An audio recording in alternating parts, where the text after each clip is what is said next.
The next Homeric World prescribed source object comes from the Life in the Mycenaean Age section and is the Linear B tablet showing the word tripod in syllabic and ideogram forms from Pylos.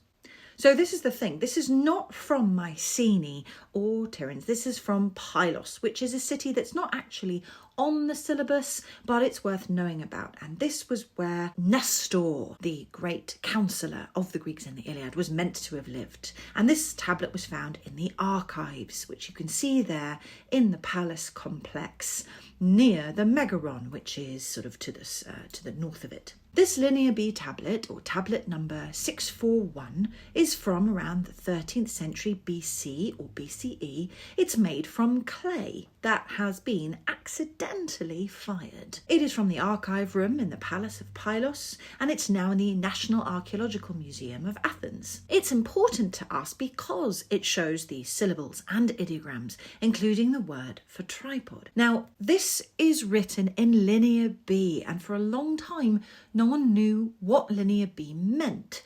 Alice Kober, who was assistant professor at Brooklyn College in New York in the 1930s to 1940s, built a huge index of the frequency of each Linear B symbol in the tablets that had been found. However, she died at only 43 years old in 1950, possibly on the verge of deciphering these tablets, which she had been working on in her free time. Then Michael Ventris, an architect who'd been fascinated with Linear B since reading about it as a child, built on Kober's index, and aided by John Chadwick, a Cambridge classicist and former Bletchley Park codebreaker, he managed to work out that some of the Linear B words were place names, and being able to use those as a key, he worked out that it was in fact a version of ancient Greek, which had previously been thrown out as an idea. However, he then died suddenly in 1956, aged 34.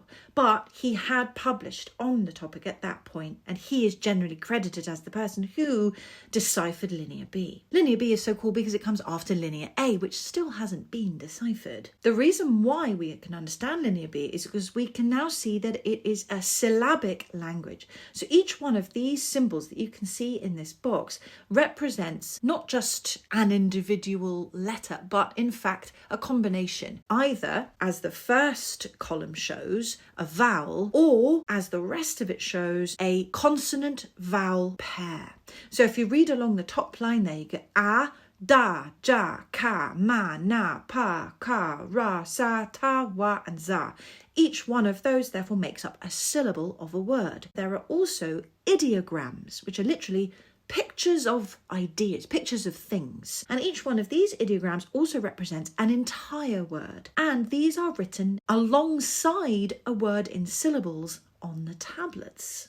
And I'm sorry, I don't know who to credit for this because these have been around the internet since I started teaching. Here are some examples of words that you can see in the first left-hand column, written in Linear B, with each symbol representing a syllable. The second one down there, kunaja, is what that means in transliterated English. So where we take the Linear B symbols and we associate them with our letters and we turn them into those pairs.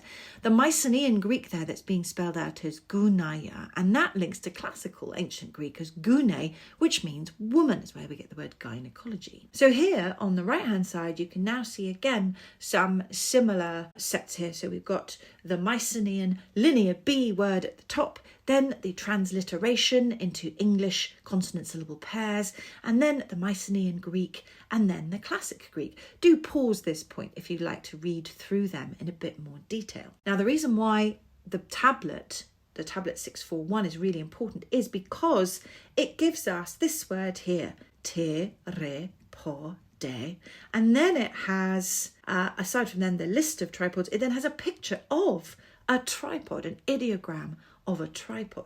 So we can understand now what's being written is then also accompanied by a little picture of it, like an emoticon or emoji. And that's why this is particularly important. In a way, it's like a little code key for us to then understand the rest of what's on the tablet.